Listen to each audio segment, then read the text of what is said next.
Добрый день, уважаемые слушатели моего канала. Сегодняшнее видео – это продолжение, вторая часть видео о затмениях осени 2023 года. И это видео будет посвящено практически в полной мере лунному затмению, которое будет у нас 28.10.2023 года. Значит, это затмение, оно будет протекать в шестом градусе Тельца. Правильнее сказать, Луны будет 5 градусов 3 минуты 10 секунд, у Солнца будет 5 градусов 8 минут 40 секунд. Затмение — это не новолуние, поэтому градусы и координаты, вернее, Солнца и Луны с большой вероятностью практически всегда отличается. Значит, время затмения в каждой местности будет свое. Значит, это затмение второй фазы солнечно-лунного цикла. Луна как бы еще идет на сходящемся аспекте к полнолунию, условно говоря, да, то есть к точному полнолунию, скажем так. Значит, это последнее затмение из серии затмений, которое и шло у нас, из цикла затмений, которое шло у нас на протяжении последних 2 лет. И оно завершающее. Это были затмения по оси Телец-Скорпион. То есть это затмение как бы закрывает важность темы или убирает ее с первого места, если хотите, этой темы, которая была очень важна для нас на протяжении 2 лет и характеризовалась знаками Телец и Скорпион, и, соответственно, управителями этими 2 знаков, в зависимости от того, где они находились. Это не значит, что эта тема вообще прекращает быть в нашей жизни. Нет, она остается. Просто ее актуальность, она как бы немножко смещается назад, уступая место другой теме. Теме, которая будет актуализироваться затмениями по оси Овен-Весы. Первое из которых было в апреле 2023 года, а второе затмение из серии Овен-Весы будет 14.10.2023 года. Это солнечное затмение, о котором я рассказывала в первой части видео про осенние затмения. Когда были последние подобные затмения, подобные вот этому лунному затмению? Значит, цикл таких затмений Телец-Скорпион были в периоде 2003, 2004 и 2005 год. Были в 2012, 2013 и 2014 годах. Что это нам дает, вот эти даты? То есть, они были где-то примерно 18,5 лет назад и кратные 18,5 лет назад, то есть около 9 лет назад. Это говорит о том, что темы, которые были заложены тогда, они могли пробуждаться на цикле вот этих затмений, которые шли у нас на протяжении 2021 и заканчивается 2023 годом. Я имею в виду затмение по оси Телец-Скорпион. Или пробуждаться, не значит, что они были абсолютно идентичны. Или какие-то вопросы, которые были 18,5 лет назад, как бы зародились там, и здесь они находили некое свое развитие, может быть, приобретали какое-то конечное решение или вот что-то подобное. Интересно заключается еще в том, что именно по вот этим вот затмениям Телец-Скорпион, плавно переходящих на ось Овен-Весы, потому что у нас же смещение происходит, да, то есть затмения уже уходят на ось Весы-Скорпион. Происходило как раз во время, когда начиналась Первая мировая война. Там тоже были затмения последние из серии по оси Телец-Скорпион, и Вторая мировая война начиналась 1939 год. И Великая Отечественная война, уже как бы это 41 год, начиналась на затмениях оси Овен-Весы. Такая же ситуация, как и на текущий момент у нас сейчас с вами образовалась. Я имею в виду война России против Украины. Тоже происходит фактически на таких затмениях. Хотя или для каких знаков наиболее как бы ярко будут проигрываться вот это затмение, которое будет 28.10.2023 года. Значит, это затмение будет влиять на тех, у кого в 6 градусе, то есть в 5 градусе и в первом деканате минут находятся какие-то важные планеты. Какие? Это могут быть светила, то есть Солнце и Луна, допустим. Находятся углы, угловые дома, а с 1, 7, 4, 10. Или находятся какие-то другие важные планеты, например, как вершина Тау-квадрата на узлы натальные, или какая-нибудь ручка корзины, то есть явно поставленные какие-то планеты, или личные планеты находятся. Влияет вообще на всех затмение, не исключительно на тех, у кого в Тельце и в этих градусах, не только в Тельце, и в Скорпионе находятся, в этих градусах что-то находится. Да? Помимо прочего, влиять будет на тех, у кого на оси Лев-Водолей, на оси Лев-Водолей в тех же градусах что-то находится, то же самое. То есть либо светила, либо углы, либо важно поставленные точки, либо просто личные планеты. Ну, не обязательно личные, это могут быть и высшие социальные планеты, но они, допустим, управляют угловыми домами. Также влиять будет на тех, у кого в 25 градусе Овна и Весов что-то расположено. Почему? Потому что там узлы. Узлы этого затмения. Принцип тот же. Светила, угловые дома, планеты, которые личные, или планеты, которые особо поставлены в карте, а также те, у кого на оси Рак-Козерог в 25 градусе точно так же находятся какие-то планеты или точки, или узлы, может быть, кармические, натальные. Но, еще раз повторяю, затмение вообще влияет на всех. Просто, может быть, люди, у которых более как бы планеты находятся в этих градусах, они события будут в большей степени как бы ощущать, наблюдать. Они будут более такие вот явные. Как отыгрываются события по затмению, я уже говорила в первой части данных видео. К лунным затмениям тот же самый принцип, что и к солнечным, то есть период их влияния, как и у солнечной будет. Поэтому повторяться не буду, обратитесь к первой части, вы найдете там эту информацию. Серия Сароса такая же точно, как и у затмения, которое 14.10, это 7С. И что она нам дает? Ну, во-первых, говорит о том, что прошлая серия подобных затмений была в 2005 году, и эти затмения, они достаточно мощные, потому что находятся как бы под влиянием Марса и Плутона. Этим затмений свойственны ситуации, когда что-то будет как бы силовым образом включаться, разрешаться, двигаться. Либо как бы некая такая мощь в том, как происходят эти события. Все, что как бы мы закладываем на затмениях, какого-то прямого такого запрета на начинание чего-то нет. Но нужно помнить, что затмения, они имеют некий свой цикл.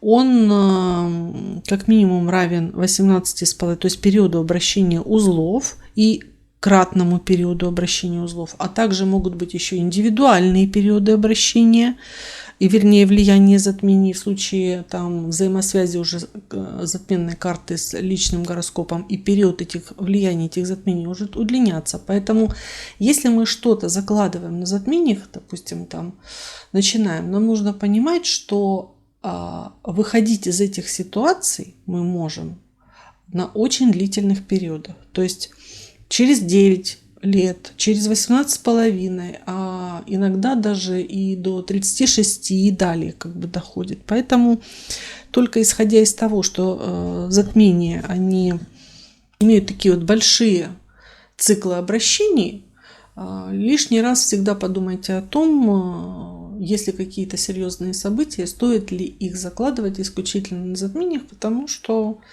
ну, например, там купили жилье, которое в ближайшее время собираемся продавать. Может получиться так, что мы его не продадим до ближайшего цикла подобных затмений, допустим, через 18,5 лет.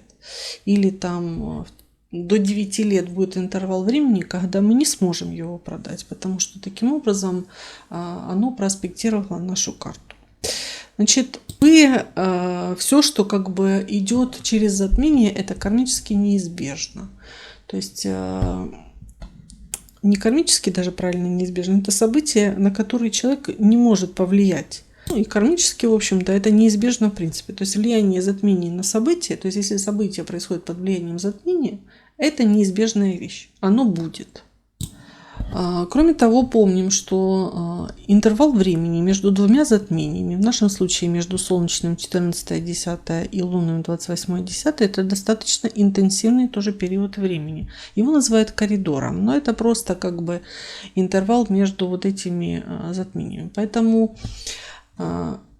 оба затмения все равно влияют на все, что происходит между вот этими как бы самими двумя затмениями. Тоже думаем о том, стоит ли нам что-то начинать вот в этот период, как бы насколько это существенно. И между затмениями есть еще одна дата. Она не называется серединная точка, а серединная дата. Это 21.10.2023 года. Этот день может быть тоже особо как бы энергетически напряженным, потому что это и средняя дата между двумя вот этими затмениями. Стараться не перегружаться в этот день, как минимум. Тоже не предпринимать каких бы то ни было резких шагов и не закладывать каких-то очень важных, существенных событий в своей жизни. Значит, теперь возвращаемся к нашему вот этому лунному затмению. Да, это сходящаяся фаза полнолуния. Что будет оно нам показывать? Оно, вот это полнолуние или затмение, которое лунное, будет показывать, как разворачивается, в какой вид. Разворачиваться будет предопределенным образом. То есть изменить что-то нельзя. То, что было заложено на затмении, которое было 14.10, на новолуние, правильно сказать, которое было 14.10.2023 года. Эти два затмения, они связаны между собой. Одно вытекает из другого. Ну и как все в астрологии, потому что астрология построена на циклах. И если у нас солнечное затмение, оно закрыто наше сознание, потому что Луна закрывает Солнце, да, мы не осознаем, то полнолуние, вот это лунное затмение, которое 28.10, оно, конечно, чаще всего на нем обостряется эмоциональное состояние. И так как Солнце освещает Луну, то полнолуние осознается больше, чем новолуние. То есть затмение 28.10, оно в большей степени подвержено осознанию нами. То есть мы каким-то образом, может быть, можем на него повлиять. Соответственно, нам не надо, как на новолунии, ждать результата тех событий, которые будут проигрываться для того, чтобы предпринимать решения, а мы можем как бы в них вмешиваться осознанно, возможно, вероятно, в какой-то степени. На каждом затмении это по-своему. Иногда, конечно, полнолуния такие, что они тоже несут достаточно бессознательный характер. Но это не про это затмение. То есть отличие заключается в том, что здесь какое-то сознание будет присутствовать, и мы можем поступить по-новому, по-другому, по-иному. Но это всегда, конечно, потенциальная возможность поступить по-другому. То есть возможность есть, поступим мы или нет, это уже будет зависеть от нас. От нас это от взаимодействия транзитной карты с натальной. Нужно еще добавить одну вещь. Все затмения, абсолютно все, так как в них участвуют Солнце и Луна, они все абсолютно будут включать в той или иной степени тему, связанную с детьми, с деторождением и беременностью. Вне зависимости даже от того, в какие, в общем-то, дома попадают. Потому что сами светила, они всегда отвечают как бы за вот эту вот тему. Плюс это родительские планеты. Поэтому тоже всегда актуализация идет темы родителей, Тема детей, деторождения, она в районе затмения может активизироваться в зависимости от сферы дома, куда попадает, вне зависимости, и солнечные, и лунные. И это гендерные планеты, которые как бы описывают взаимодействие мужчины и женщины, ну, скажем так, как жены и мужа. Тут тоже, в общем-то, какие-то темы именно между мужчиной как отцом ребенка и женщиной, с которой как бы ведется совместное хозяйство, вот эти темы на всех затмениях, они могут просыпаться в той или иной степени. Это не значит, что вот у всех сразу все это обостряется, но эта тема, она как бы все время имеет право на существование на затмении. Значит, это затмение 28.10 дает нам возможность, оно на северном узле, потенциальную возможность дает. То есть потенциал есть, воспользуемся или нет, это другой момент. Это уже индивидуальный момент, все зависит от взаимодействия затменной карты с гороскопом. Потенциальную возможность включить сознание и сразу как бы действовать осознанно. Но здесь тоже такой момент, все зависит от того, как эта затменная карта попадает у каждого в гороскоп. Например, управитель узлов может оказаться во включенном знаке, и поэтому для этих людей это может, вот, как минимум для этих людей, такой потенциальной возможности осознание будет затруднено. Это как минимум. То есть мы должны понимать, что все равно любые затмения, любые ретропланеты, конечно же, лучше рассматривать абсолютно в индивидуальном порядке. Но так как это гороскоп всех, мы принимаем на данном этапе, что якобы такая потенциальная возможность есть. В отличие от того затмения, которое было 14.10. Там нет. Мы сперва действуем по инстинкту, как бы потом смотрим на результаты наших действий. Они могут быть положительные, отрицательные, нейтральные, любые. И только потом можем осознавать, надо нам это или не надо. То есть чувствуете разницу. И это затмение, как я сказала, вытекает из предыдущего. То есть это максимальный разворот. Это не завершение предыдущего затмения. Это не завершение предыдущего новолуния 14.10. Это максимальный разворот, максимальное проявление того, что было заложено 14.10. И так как это затмение, которое 28.10, оно на сходящейся фазе, то есть оно идет к точным минутам и секундам полнолуния, то это говорит о том, что как бы события, заложенные 14.10 на солнечном затмении, должны максимально развернуться, максимально реализоваться. Мы их должны реализовать. Вот есть потенциал осознанно реализовать то, что заложено 14.10. Но еще раз говорю, это в среднем, если уберем абсолютно все нюансы, потому что будут карты, которым наоборот это не дано или осложнено.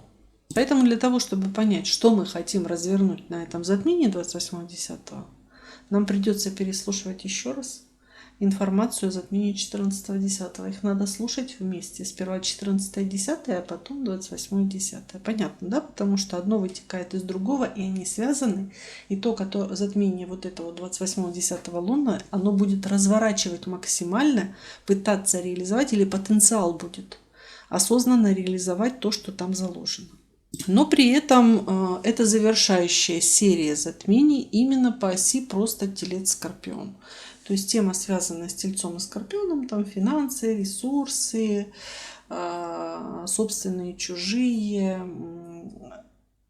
энергоресурсы, просто накопление, размещение, они как бы немножко будут отодвинуты на другой план по окончании этого затмения. Какая еще особенность этого затмения? Ну, характеристик достаточно много. Некоторые из них возьму. Ну, во-первых, затмение в Тельце на северном узле, как я сказала. А Венера в Деве. И, в общем-то, 4-градусный орбис соединения с истинной Лилит. А Меркурий-то в соединении с Марсом и Скорпионе. Соединение у них до градуса, то есть достаточно точным, и практически на точной оппозиции, не практически, а на точной оппозиции к Юпитеру. Это все окрашивает вообще-то наше затмение, что даст сейчас нам характеристик. Кроме того, Луна затменная, она делает точный на нагон 40-градусный аспект к Нептуну, который уже в последнем деканате последнего знака зодиака Рыб, он ретроградный. Кроме того, у нас же затмение лунное, поэтому вторая точка затмения, как бы Солнце, которое находится в противоположном знаке Скорпионе, оно находится в соединении с Меркурием и с Марсом в Скорпионе, да, и Меркурий делает точный квадрат к южному узлу истинному Нептуну в Водолее. Это все наше затмение. То есть это не просто вот что-то там про деньги, про какие-то или про финансы. Это вот такое вот чудо, в котором очень много нептунианского. Кроме того, Уран, который ретроградный, который у нас делает, в общем-то, трин с истинной Лилит. Он делает вместе с Лилит, формирует бисекстиль на вершину северного узла истинного Плутона. То есть Меркурий, который без того в оппозиции к Юпитеру, то есть это планеты, которые управляют противоположными знаками, он еще кроме этого делает точный трин к среднему узлу Юпитера в Раке. То есть вы видите, что здесь одного затмения просто в Тельце мало. Здесь очень большой спектр дополнительных характеристик, который характеризует это затмение. Соответственно, наш какой-то потенциал, который нам дан этим затмением, он окрашивается всем этим. А Меркурий, на секундочку, у нас управляет Венерой, а Венера у нас управляет Луной, которая в затмении. А Меркурий в оппозиции к планете, которая его изгоняет, и в трине с узлом с планеты, которая его изгоняет. Итак, затмение лунное 28.10 дает нам максимальный разворот, исход. Завершением или результатом назвать это будет некорректно, а именно какой-то исход того, что было заложено на солнечном затмении 14.10. Его характеристика приведена в первой части видео. И 14.10 был заложен импульс по теме взаимоотношений. Какой это исход на фоне вот этого затмения? Это мы ожидаем какого-то практического исхода от импульса тех взаимоотношений, которые заложены 14.10. Практический, финансовый, устойчивый какой-то. Мы эти взаимоотношения, может, пытаемся сохранить. И это затмение, так как оно идет к максимальному развороту, оно как бы нам предоставляет такую потенциальную возможность. Мы хотим, чтобы эти взаимоотношения, какие бы они энергетические, какой бы энергетический импульс они ни получили на новолуние, были устойчивыми, где-то выгодными. Выгода может быть и с плюсом, и с минусом. Давали нам какие-то ресурсы. Выгода и подразумевает наличие каких-то ресурсов. Ресурсы – это в том числе финансы, но не исключительно, потому что к ним может относиться энергетический баланс наш как таковой. Давали какой-то практический исход. Слово «результат» не хочу произносить, потому что Сатурн в Рыбах, с результатом тут все не совсем однозначно. При этом, стремясь вот к такому исходу от этих взаимоотношений, и мы, и наш партнер стремится к такому же исходу. То есть мы что-то хотим получить практическое такое, вот, что можно потрогать руками, посчитать, допустим. Мы очень все критичны. Очень критичны, расчетливы, очень много анализируем. У нас наши взаимоотношения подчинены нашему рассудку, наши чувства подчинены нашему рассудку. Когда мы говорим про финансовые ситуации, которые подчинены рассудку и взвешиваются, то это как бы нормально и логично. Кстати говоря, во всем мы хотим увидеть логику, и оценки, они не взвешены. не объективны, выбирая что-то, даже оценивая на предмет того, насколько это устойчиво или неустойчиво, насколько это вот этот исход, насколько он устойчив, выгоден или не выгоден, мы не можем дать объективную оценку. Она в крайностях. Точного подхода нет. Очень много критического взгляда, критики на то, как мы оцениваем, на то, как мы пытаемся эти взаимоотношения построить. Причем, еще раз напоминаю, это касается и нас, и оппонента. И кто-то из нас более активный, значит, из двоих. И вот тот, кто более активный, тот будет более критичен, более недоволен, а мы будем как бы объектом воздействия. То есть на нас все это как бы сказываться будет, либо наоборот. Вот в достижении этого исхода, вот такого устойчивого материального, у нас очень много рационального зерна, но оно не сбалансированное, не взвешенное. В итоге стремление наше вот к такому исходу приводит нас к кризису, к необходимости трансформировать вот эту вот именно критичность.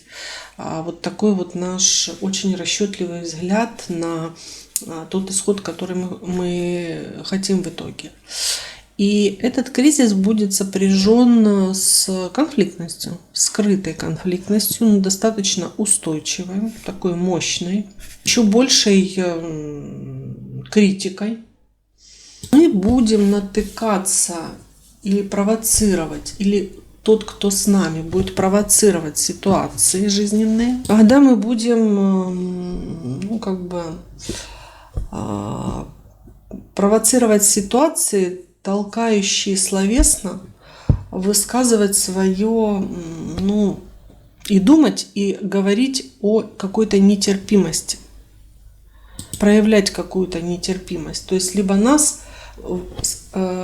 толкают к этому, либо мы провоцируем так среду, и вот начинается вот это вот состояние, что и мы ощущаем какую-то нетерпимость, причем в чем? Нетерпимость и в нашем мнении, и в жизненной позиции. Она может касаться в том числе каких-то финансовых ситуаций. Она может касаться и формы вот тех вот взаимоотношений, того исхода, к которому мы как бы идем. Ну что такое форма? Договор — это тоже, например, форма. При этом как бы во время затмения получается, что нас заставляет откатываться как бы назад к прошлым или к допустим, к прошлой финансовой политике. И вот на фоне этого наша нынешняя точка зрения, она просто идет вразрез с той прошлой финансовой политикой, в которую нас втягивает, к примеру, да, или к прошлым каким-то знаниям, связанных там с финансами, с землей, с тем, что нам необходимо накопить. И мы как бы не то что недовольны, считаем, что наша точка зрения, она единственно верная, и как бы проявляется это в неких вот нетерпимостях. Либо человек, который с нами, он как бы навязывает, проявляет вот эту нетерпимость и навязывает, исходя из каких-то прошлых вот социальных ориентиров, способов ориентироваться в той же финансовой среде, в среде, связанной с сельским хозяйством, с продуктами, там, с землей, с какими-то ценностями. Навязывается прошлая какая-то политика. И он тоже считает, что его точка зрения и философия абсолютно как бы верная, и пытается ее продавливать и создавать вот такую вот ситуацию, когда она как навязывается. Манипулировать словами пытаются. Мелким деталям при этом придается какое-то чересчур ненужное большое значение, а каким-то серьезным глобальным вещам, наоборот, они нивелируются и остаются как бы незамеченными. Это споры, то есть мы натыкаемся на споры. Эти споры могут быть, которые базируются в том числе на вот этих вот разностях того, что мнение как бы оно более актуальное на сейчас, А точка зрения или жизненная философия, она как бы откатившаяся назад. То есть нас как назад заставляет, как я привожу пример, как прошлая финансовая политика. То есть глобальные вопросы – это прошлая финансовая политика. Текущая ситуация мнения – это актуальность на сейчас. И вот идет противоборство. И вот это вот и мы, и они уверены в том, что наша позиция абсолютно права, и это конфликты. При этом мы как бы действуем достаточно обдуманно, но наши действия, еще раз говорю, базируются на том, что мы уверены в исключительной правильности своей точки зрения. То же самое, кстати, происходит и с какими-то правилами, догмами. Они тоже на этом затмении каким-то, они как из прошлого. То есть мало того, что их очень сложно выполнять, когда Сатурн находится в рыбах, но он очень активный. Но кроме этого, он еще тоже откачанный назад. То есть правила, нормы, традиции какие-то, регламенты, они тоже как бы из прошлого. Получается, что мы идем к какому-то устойчивому результату взаимоотношений, базируясь на каких-то социальных нормах морали и правил, которые были раньше, то есть не актуальных на сегодня. Для того, чтобы нас как бы к ним возвращают, и необходимо как бы такой опыт получить. Кроме того, нормы и правила в рамках этого затмения, они там искажены вообще-то сами по себе, достаточно критичны, и могут превращаться достаточно активно кем-то из сторон, прям чуть ли не в религию. Само затмение вообще, материализм склонно кармически неизбежно превращать в религию. И на фоне этого еще старые нормы, правила, законы, требования, кодексы, если хотите, тоже могут превращаться в религию. И у нас на этом фоне еще нетерпимость к другим точкам зрения, а мировоззрение у нас тоже откатившееся назад. Кроме того, как бы некая неверная, ну не неверная, скажем так, переоценка, недооценка происходит наших действий. Действия на этом затмении, они не прямые, как, собственно, и на первичном тоже, на 14-10 затмении. То есть, но очень мощные, то есть может проявляться, будем пытаться конфликтно проявлять свою смелость через слова. Также этот кризис может приводить к каким-то ситуациям, это операции финансовые. Но здесь, еще раз повторяю, присутствует абсолютная нетерпимость какой-то точки зрения с обращением в какие-то прошлые, как минимум, финансовые политики. Если это какая-то операция, которая может быть связана со здоровьем, тоже не исключено, потому что Меркурий – это руки. Здесь ножом будет, здесь очень важны будут руки того, кто будет это делать. Но тоже некие такие, тоже будет нетерпимость к другой точке зрения. Допустим, врач не может не допускать какую-то другую точку зрения. Но исход затмения говорит о том, что должен быть практический результат. И получая какой-то вот такой вот, пытаясь получить вот этот вот максимально развернуть практический результат, у нас кармически неизбежно может складываться иллюзия вот получаемой формы. То есть то, что снаружи, не значит, что такое же внутри. То есть умный снаружи и умный внутри не будет. Хотя кармически неизбежно будем испытывать такое некое вдохновение для того, чтобы получить вот этот вот практический результат. И следуя к этому практическому результату, исходу, вернее, не результату, правильно сказать, для нас это может превратиться в религию. Либо не для нас, а для противоположной стороны, и мы втянуты в эту ситуацию. И он не терпит, и религия с эффектом того, что другое мнение не терпится.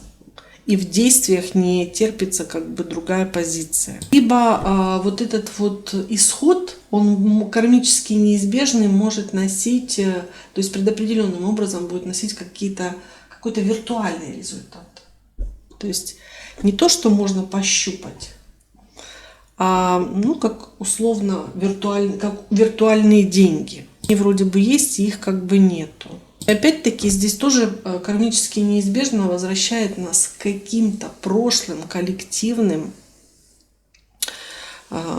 таким вот коллективному опыту, который превращает вот этот исход в некую такую религию с эффектом нетерпимости и с возвратом к прошлым вот каким-то социальным и нормам и правилам из прошлого.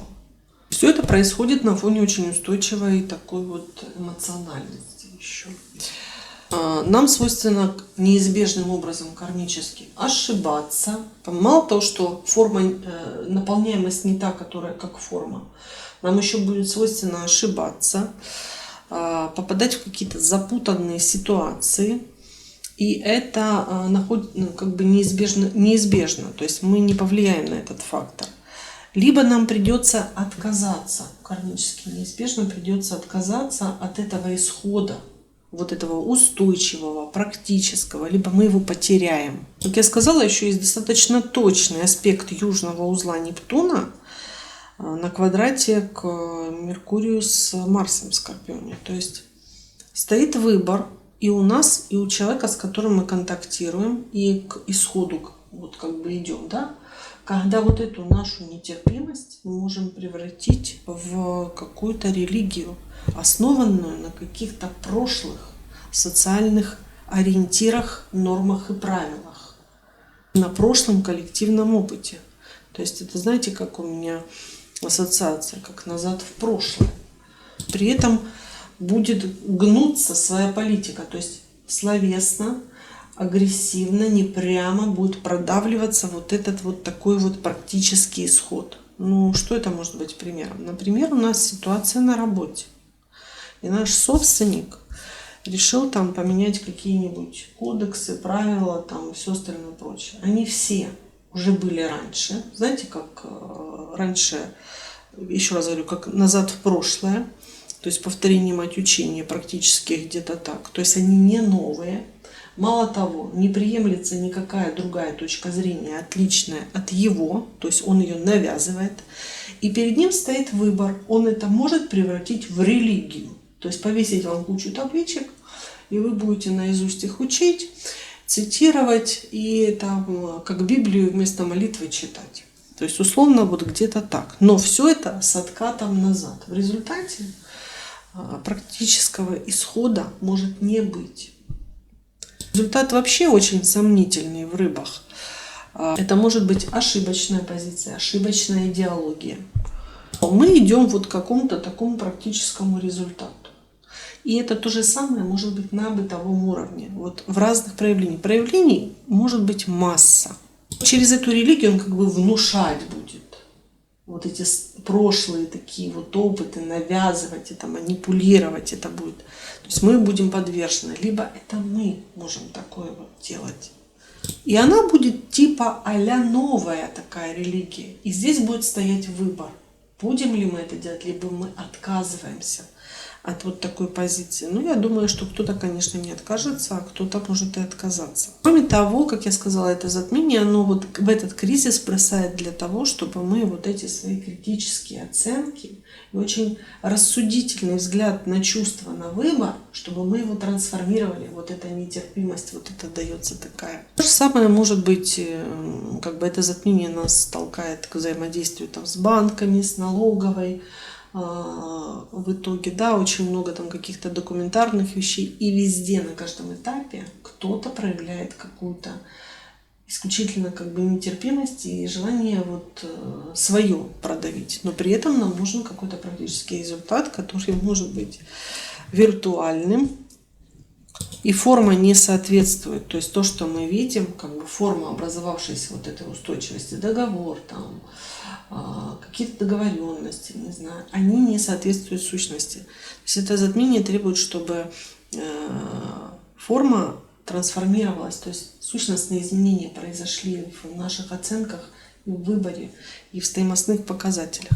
И нужно сказать, что здесь еще есть одна такая вот мини-конструкция. Она абсолютно не зависит от нас, она полностью под влиянием внешних независимых обстоятельств, которая тоже как бы запускает некий механизм, искаженный такой механизм трансформации этой формы. Здесь будет выбор, в общем-то, дающий возможность изменить вот эту форму под сущность. То есть форма должна быть разрушена. Вот это такая вот критический такой взгляд на вещи из оценки несбалансированной в крайностях и очень сильно рассудительный, рациональный подход ко всему, внимательность как бы к деталям. Но так как Уран на трине к Лилит и делающий как бы на вершине условного такого бисекстиля находится северный узел истинный Плутона, который дает нам типа энергию для того, чтобы форму эту поменять, но не нам дает. Это будут обстоятельства складываться таким образом. Само изменение формы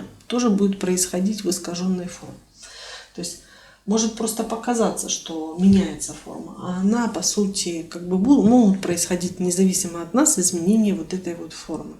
Но по сути может не произойти изменений по сущности, потому что Лилит, она искажает ситуацию. Также на этом как бы затмении Сатурн тоже, в общем-то, в оппозиции к Лилит, что как бы тоже вносит некие такие энергетические корректировки в достижение результата. Результаты как бы утопают. Или от результата нужно отказаться. Он будет потерян. Его можно решить только непрямым путем. То есть даже прогиная какую-то политику, результат будет не классически как бы устойчив. Размываются какие-то границы, теряются эти нормы и правила. Но все это происходит под таким немножко перегретым соусом. И вот теперь в таком вот энергетическом состоянии мы въезжаем в каждое жизненное обстоятельство, в каждый дом. То есть у каждого будет своя отдельно добавленная характеристика в зависимости от того, в каком доме это у нас проявляется. Теперь поехали по знакам зодиака. Напомню, что желательно слушать по домам. То есть в каком доме протекает затмение. Ниже есть ссылочка, у меня есть мини-видео, оно достаточно короткое, как построить натальную карту из имеющихся бесплатных ресурсов в интернете.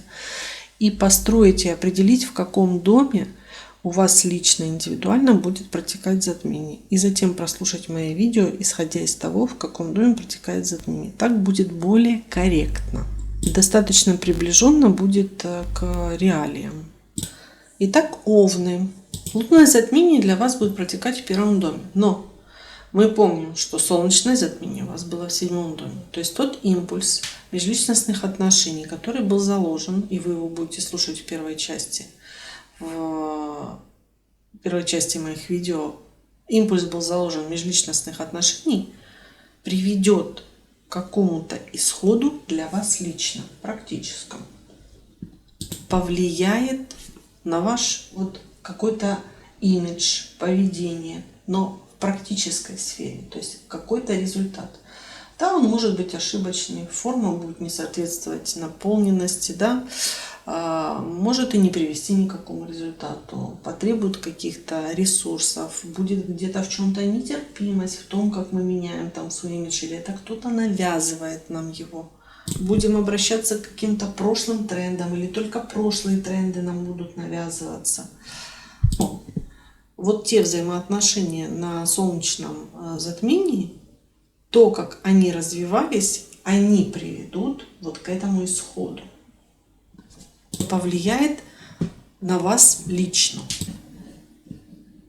То есть это затмение, оно как бы повлияет на некие даже черты характера, может повлиять на реакцию нас самих, на внешний мир, на то, как мы начинаем любые дела. Чего оно нам дает? Оно добавляет упорства, настойчивости, какой-то последовательности. Но на фоне вот этой вот такой нетерпимости, там, потом мы что-то, может быть, с результатом как-то не совсем так, возвращаемся к каким-то прошлым делам.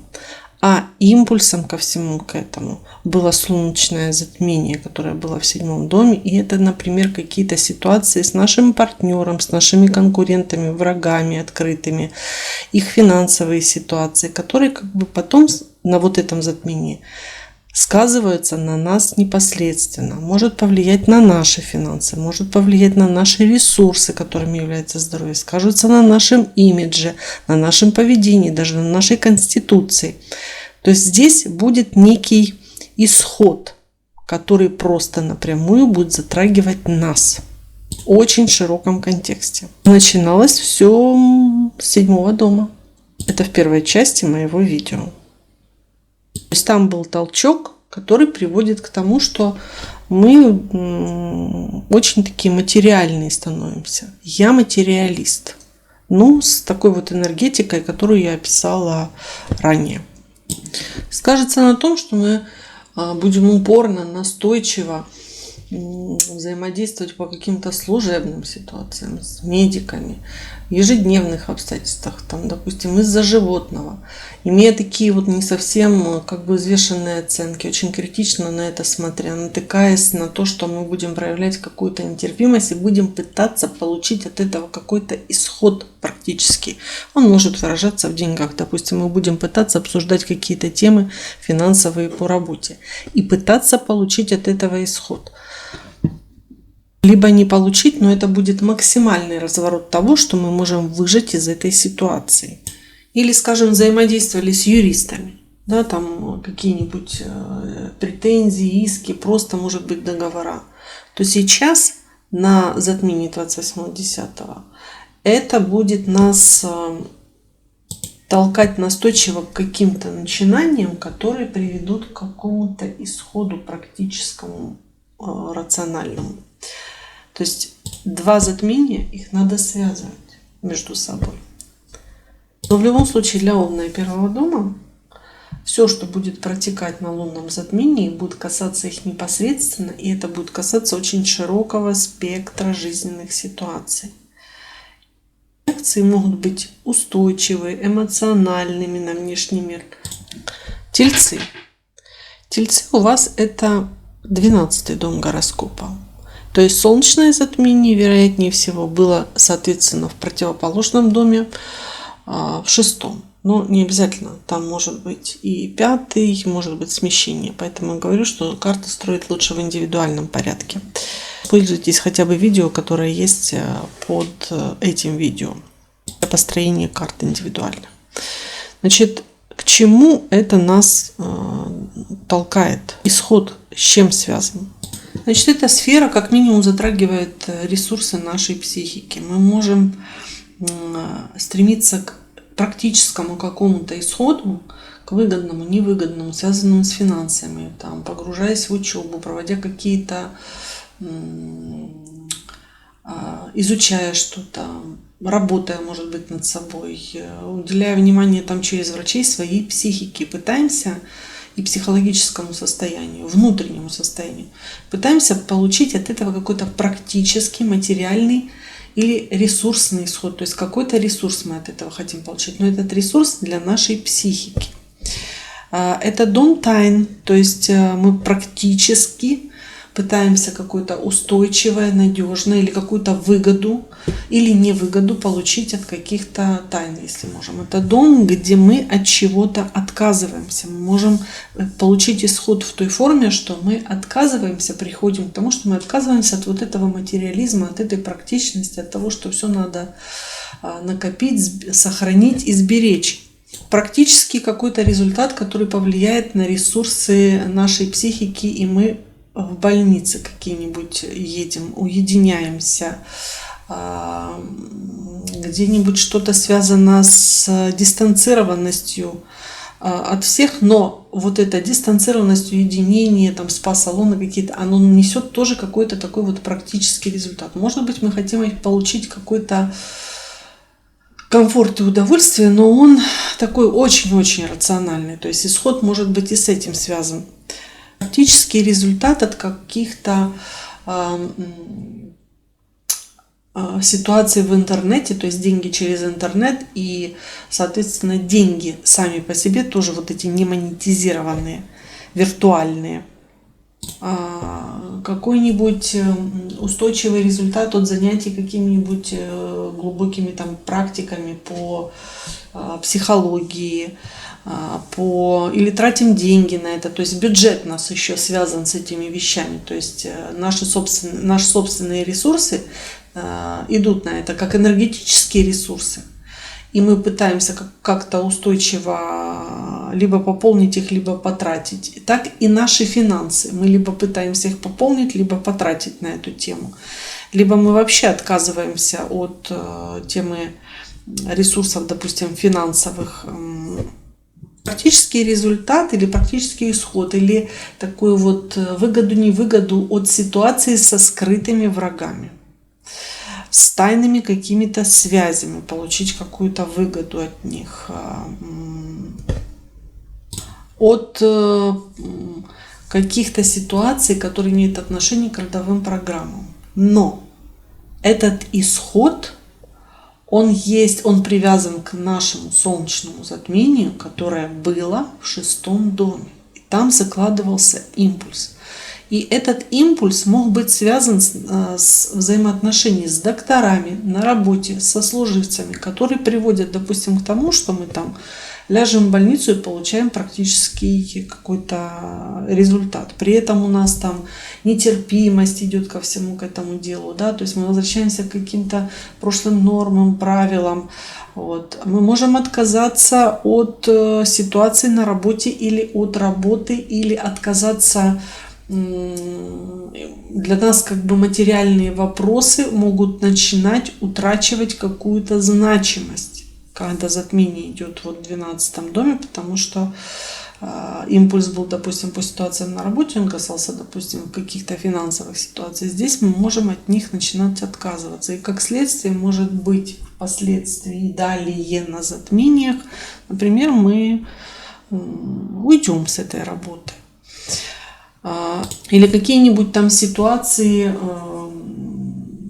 на работе, где мы теперь как бы погружаемся в какую-то скрытую, тайную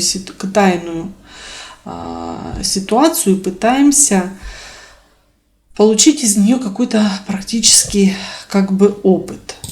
Близнецы. Близнецы у вас это 11-й дом, но тоже возможны смежные дома. Еще раз повторюсь, лучше строить и определять индивидуально, в какой дом попадает затмение. Смотрите видео по ссылке ниже, используя бесплатные ресурсы. Значит, 11-й дом.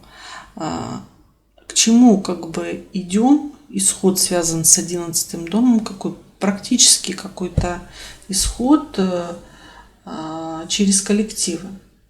Интерес к каким-то ресурсным тематикам, то есть финансовым в том числе, будет тянуть, получить как бы. Исход через группы, через единомышленников, но там через те группы, которые объединены какими-то материально-практическими интересами. Да, тут тоже будет такой же точно рационализм, нетерпимость, результат будет непонятен, но исход тянет к этому. Практический результат от каких-то вещей, которые даются бесплатно, субсидии, субвенции, и это может выражаться в стоимостных показателях, и мы контактируем по этому поводу, там очень много каких-то, как я сказала, прошлых норм и ориентиров, мы возвращаемся к ним. Вопросы очень важны, и как бы мы пытаемся получить какую-то устойчивую ситуацию. Связываем как-то с материальными, допустим, вопросами взаимодействия нас в группе. И выгоду какую-то от этого получаем или не получаем. Там, в том числе, как я сказала, допустим, по вопросам чего-то, что получаем бесплатно. Здесь мы склонны идеализировать. Помимо того, что у нас форма не соответствует сущности, да, и она будет там под влиянием внешних факторов меняться, но меняться непонятно как.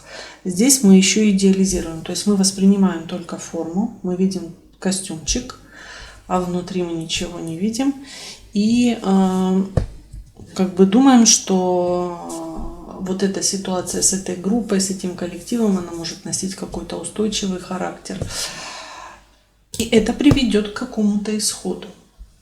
Это также сфера жизни, которая связана с кризисами родителей. Это кризис обычно по женской линии, то есть по маминой линии. И здесь тоже некий такой практически материальная ситуация как бы важна будет. Получение чего-то того, что можно пощупать руками. Это может быть тоже взаимодействие с врачами, какие-то финансовые ситуации, которые поднимают родители, темы здоровья, как я говорила, затмение, в общем-то, тоже говорит о том, что там могут быть какие-то ситуации, операции. Они могут быть и операции в прямом смысле, и финансовые. Это дом, который нас затягивает в какой-то практический результат по теме детворы нашей. Вопросы выгодно-невыгодно, надежно-ненадежно. И это тоже дом, который связан с любовью, только здесь она больше всего, вероятнее всего, скорее всего, так потенциально обычно проявляется, когда любят нас. То есть 5-й дом — это любим мы, а здесь как бы когда любят нас. И вот мы, может быть, пытаемся какую-то выгоду практическую от этого получить. Либо не выгоду, то есть тут и с плюсом, и с минусом. И этот импульс, вернее не импульс, этот исход у нас идет от импульса, который был заложен в противоположном доме. Почему этот исход? Откуда ножки растут? Возвращаемся, смотрим часть 1 видео, ищем свой дом, где у нас было затмение 14-10. Вот там был какой-то импульс во взаимоотношениях, например, с детьми, если это 5-й дом у нас был, с любимыми, по теме хобби, по теме отдыха. И вот сейчас это разворачивается в максимальной, требует реализации некого такого практического исхода. Когда мы, например, объединяемся, идем в какие-то группы, которые имеют отношение к нашим детям, и там нужно получать какой-то, вот, допустим, практический исход. Когда у нас какие-то ситуации с родителями, импульс задавался тоже, и там как бы сейчас мы ищем каких-то единомышленников по темам, связанных с кризисом родителей. Но на этом затмении мы что-то хотим получить, то, что можно пощупать. Другое дело, что это может не превратиться. То есть форма будет не соответствовать сущности, костюмчик будем только один видеть. И результат, он будет непонятен. Либо мы результат должны достигать там не прямо как-то. Тоже нюансы самого затмения. Также, например, какая-то ситуация там, с родителями, допустим, и мы втянуты в вопросы, которые связаны с их субсидиями, получаем какой-то практический результат от этого. Допустим, мы подаем документы на субсидию, мы подаем на субвенцию или на какие-то дотации, которые с родителями связаны. Или это с детьми тема связана, тоже какие-то, может, выплаты или помощь какую-то получаем от... Заложен был какой-то импульс взаимоотношений, которые толкали к реализации, допустим, нашего хобби. И вот теперь мы попадаем в какие-то коллективы, которые могут, как бы, группы единомышленников, которые могут практически принести или финансовый результат от нашего хобби. То есть, понятно, эти два затмения связаны. Их надо слушать вдвоем и учитывать те энергетические характеристики, которые заложены на обоих из затмениях. Или, допустим, там травматизм, затмение солнечное, оно с травматизмом может быть, да, и здесь ситуация, которая вынуждает какие-то операции поднимать, и мы ищем группы единомышленников. Оба затмения, они такие вот, есть такой нюанс у них. Или это любимый человек наш, вот какая-то травма там образовалась, а здесь мы вынуждены искать группы людей, единомышленников каких-то, или какие-то вопросы нашей свободы, не свободы, вот они немножко, или, скажем так, добровольной помощи, они начинают носить какой-то практический материализованный характер. Следующий знак — это у нас раки, соответственно, 10-й дом. Помним о том, что это могут быть смежные дома, раз. Второе, лучше мы построим свой конкретный индивидуальный гороскоп и узнаем точно, в каком доме у нас будет это затмение. Для этого мы смотрим видео по ссылке ниже, используя бесплатные ресурсы. И помним о том, что оба затмения связаны. Поэтому солнечное затмение 14.10 это импульс того, что будет сейчас 28.10 исход какой-то приобретать. Поэтому мы слушаем себя же в части первой видео. Но в любом случае, 10-й дом. Исход с чем связан? Практический, финансовый, устойчивый, скажем так. Идем к исходу, да, от карьеры, от какого-то рода занятий, от каких-то профессиональных достижений, от социальных ориентиров. Пытаемся вообще как бы получить то, что можно пощупать, посчитать от результата любой нашей деятельности. От этого ждем исход, разворот максимальный, ждем от этого. Он может быть с плюсом, может быть с минусом. Практически монетизированный, если хотите, но только вот тут монетизация у нас же, помним, она деньги виртуальные от нашей репутации. То есть либо деньги есть, либо их нету. Репутация может быть, репутации, награды. То есть либо получаем награду, да, вот практический исход, либо можем не получить, или это виртуальные какие-то вот такие. Но мы ждем какой-то исход от вот этих вот тем. Это тоже родительский дом. Поэтому тема, связанная, но здесь в большей степени с отцом, или тот, кто выполняет социальную функцию отца, может быть и мама, которая, допустим, тянет на себе весь дом. То есть тот, на кого мы опираемся. И вот тут тоже какие-то вот ситуации практические, финансовые. Мы как бы ожидаем какой-то исход от ситуации, связанной с ними, с недвижимостью, ситуации с браком, как с институтом и со статусом вообще. То есть тоже какой-то ждем практический исход. Например, оформление брака. Но помним, что данные затмения, они очень такие специфические. Сатурн в рыбах. Но никто не сказал, конечно, что свадьбы будут остановлены. Но здесь просто есть нюансы, скажем так, связанные с браком при Сатурне в рыбах. Например, брак нужно оформлять где-нибудь на воде или там вдали, в уединении, где-нибудь там в эмиграции оформим брак. В любом случае мы ожидаем какого-то результата от вот этих вот тем. А импульсом к этому исходу, не результат ожидаемого исхода, импульсом к этому исходу было затмение, которое было 14.10. И вероятнее всего у вас оно было в противоположном доме, то есть это 4-й дом.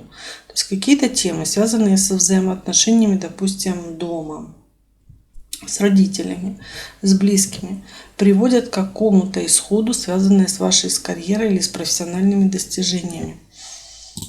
Это может вызвать и какие-то задумывания по поводу того, что там у нас работает. Могут быть и переезды, общение. Ситуация дома может повлиять на ваш статус. Вы захотите впоследствии на цикле, дальнейших циклах вот этих затмений, которые идут, каким-то образом повлиять на свою ситуацию с карьерой. Например, поменять ее. Или там семья толкает вас к тому, чтобы получать какую-то ситуацию дома в семье, толкует обстановка условий жизни, как импульс 14.10 заложенный, толкает вас к тому, что вы будете строить карьеру. То есть оба затмения связаны. Одно вытекает из другого. Высшей целью жизни исход будет являться некий такой ваш материализм. И все это опять наталкивается на вот то энергетическое общее состояние, как я говорила, какая-то нетерпимость. Форма будет проявлена больше, чем сущность. То есть наполненности видеть не будем. Под воздействием внешних обстоятельств форма будет меняться, но не факт, что она будет меняться по сути. Результат может быть отсутствующим, либо проявление вот этой вот нетерпимости будет либо по отношению к нам при достижении вот этих вот целей, при стремлении к этому исходу. Мы хотим получить то, что можно пощупать в теме карьеры, в теме социальных каких-то программ. Еще это могут быть ситуации, связанные с государственными структурами, с руководителями, с чиновниками. То есть какой-то исход практически.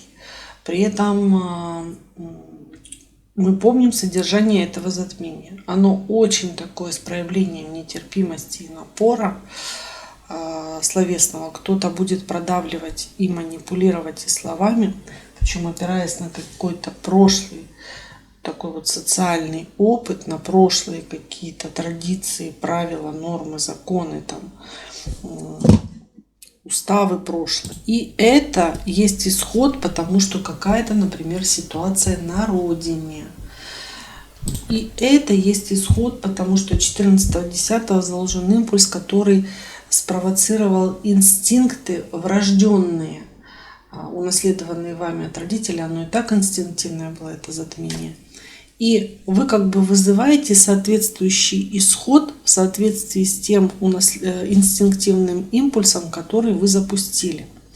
И, соответственно, будет практический исход от взаимодействия вы руководитель.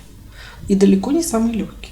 Поддаетесь там воздействию, там, он проявляет свою нетерпимость, навязывает свои нормы и правила как религию, форму подменяет сущностью. Следующий знак – это у нас львы. А львы у вас это 9-й дом. Да, то есть исход будет связан с, допустим, чем-то иностранным, иноверным, инокультурным, иномыслящим. Это судебный дом, поэтому исход может приводить к каким-то судебным ситуациям. Исход может приводить к темам, причем такой вот практический исход же у нас, да, устойчивый. Мы стремимся к тому, что можно монетизировать, пощупать, попробовать на практике использовать. Да, там через призму критики, да, натыкаемся там на нетерпимость, и наша позиция верна или верна позиция того, с кем мы соприкасаемся. Это дом, связанный с учебой, с развитием, правильно сказать. То есть в результате мы приходим к получению каких-то практических знаний, навыков, которые можно монетизировать. Это дом жизненной позиции. Наш и, соответственно, кого-то другого. То есть получаем какой-то опыт или формируем, скажем так, более устойчиво вот это вот и не сдаем свои позиции, отстаиваем ее, наше мировоззрение. Это дом дальних поездок. Поэтому, может быть, есть необходимость куда-то поехать, но Телец — это достаточно инертная среда, поэтому как бы немножко может затягиваться, немножко может не хотим или едем по инерции, потому что накатом само получается. Вот и катимся далеко-далеко. Дом рекламы. Возможно, у нас исход связан с тем, что мы что-то будем практически рекламировать. И как бы это связано, допустим, с нашими финансами. Как я сказала, это еще дом судов. Это еще авторитет. То есть какой-то практическую пользу или бесполезность от каких-то ситуаций с теми, кто по планке чуть выше нас расположен. Получаем или не получаем тех, кого мы уважаем. Или от тех, кого мы уважаем, мы ждем каких-то практических вот таких вот вещей. Мы ждем вот этот исход, да? Он может быть со знаком плюс и со знаком минус. А что есть толчком к тому, что мы вот ожидаем? 14.10. Солнечное затмение. Оно в противоположном знаке. Возможно, мы с кем-то познакомились в районе этих затмений. И мы ждем теперь практического исхода, то есть едем куда-то по инерции, может быть. Это иностранец, то есть у нас какое-то тоже практическое общение, может быть, хотим, чтобы эти отношения носили более устойчивый характер. У нас началась какая-то переписка документарная, там по договорам, может быть, с медиками, по служебным вопросам на солнечном затмении. И это выворачивается, например, в суды. То есть запускается ситуация, исходом является суд, к примеру. Или какие-нибудь ситуации на работе служебного характера, связанные с образованием, с первичным, потребовали там более серьезного углубления и развития, и практических каких-то таких навыков получаем больше. Либо мы едем куда-то, либо нам надо обратиться к более знающим, авторитетным людям, то есть этих знаний не хватает, и мы ожидаем какого-то от них практического исхода. Допустим, ситуации по машине. Что-то там мы решили, допустим, продавать на 14-10. И вот рекламируем, изучаем рекламу. То есть рассматриваем оба затмения вместе. Естественно, конечно, лучше же строить индивидуальные гороскопы. Вот. Следующий знак у нас Девы. Значит, у Девы это 8-й дом. Напоминаю, смотрим либо смежные дома, либо вообще лучше построить хотя бы на бесплатных ресурсах натальную карту. Как это сделать, смотрите видео ниже. И определить точный дом своего затмения. Затмение лучше смотреть по домам, а не по знакам. Итак, 8-й дом. С чем связан вот этот практический, устоявшийся финансовый, ресурсный какой-то исход, мы его ожидаем? Исход может быть связан с общими финансами, либо с финансами нашего партнера. Он может эти финансы каким-то образом, допустим, в наши превращать, либо наши ресурсы будут задействованы во всем этом, либо их надо там сохранить, допустим. Может быть связан с вопросами наследства, опять-таки, которые повлияют на наши собственные ресурсы, со страховками, с налоговыми, с банками, там, с нотариальными делами. И это тоже может задействовать наш бюджет, то есть как в расходной статье, так и в доходной статье. То есть чужие ресурсы и наши ресурсы в этот момент сливаются. Чужое мое, мое чужое. Вопросы земли, потому что это, допустим, Телец — это земля. Недаром же и войны начинаются в районе затмений Телец-Скорпион. Значит, вопросы Земли, то же самое. Какие-то ситуации, нужно углубиться в какие-то ситуации, получить практический исход от Земли. Ну, в том числе и оформление, к оформлению может толкать, к каким-то договорным ситуациям, просто к разговорам. Вот эти вопросы нетерпимости. На этом фоне включаются какие-то, допустим, прошлые нормы закона, или они там непонятно как вообще действуют, они не действуют каким-то образом. Вот эта нетерпимость возникает. Результат может быть нулевой. Мы помним характеристику общую энергетическую затмения. Она в начале видео всегда. Это тоже один из глубоких домов, их 3, 4, 12 и 8, который заставляет какие-то трансформационные процессы или процессы изменения проходить в той или иной форме. И здесь как бы ситуация, когда наш вот этот практический исход должен быть трансформирован. То есть через кризисную ситуацию, напряженную, какую-то радикальную, как мини-операция. Но операция имеется в виду и в прямом, и в переносном смысле. Финансовая операция — это тоже операция. Это могут быть ситуации с долгами, которые вот тоже как бы, да, финансовый некий кризис. И он приводит к какому-то исходу. Это влияет на наши ресурсы. Вот. Ресурсами нашими является в том числе и здоровье. 8-й дом — это, конечно, кризисный дом, и он тоже имеет отношение к теме здоровья. То есть какие-то кризисные ситуации, а на этих затмениях возможны операционные вещи или какие-то острые ситуации, могут подниматься и включать вот этот наш исход. Он будет практический, ну, например, связан с какой-то процедурой острой. Глотание, например, каких-нибудь приборов для обследования, это тоже является такими мини-операциями. То есть сюда это тоже попадает. Исходом таким практическим может стать какие-то ситуации, когда мы что-то инвестируем или там задумываемся над этим, или нас толкает к этому. Возможно, вопросы кредитов встают в этот момент, и тоже нужно там или взять, или как-то мы задумываемся, или там ходим, узнаем, оформляем. И там ситуации напряженные такие, вот нетерпимость какая-то. Мы пытаемся не прямо отстаивать свою точку зрения, то есть создаем такую ситуацию, чтобы наша точка зрения была продавлена. Или точка зрения того, кто на нас давит, он манипулировать может нами. Настаивать на своей точке зрения, она у него исключительно. И эта точка зрения может быть превращена чуть ли не в религию. Там, взять кредит — это чуть ли не в церковь сходить почти. Значит, это дом у нас зачатия, то есть рождения и смерти. Бояться этого не стоит, но может быть мы каким-то образом в эту тему будем вовлечены, потому что и само затмение, в общем-то, лунное, оно Меркурий в Скорпионе, это может приходить информация такого достаточно тяжелого характера, кризисного характера. Значит, не обязательно исключительно только это. Это и темы по финансам, по налогам, как бы очень много общаемся с банками. Вот, поэтому здесь какой-то, может быть, исходом может являться ситуация практическая, связанная с рождением чего-то.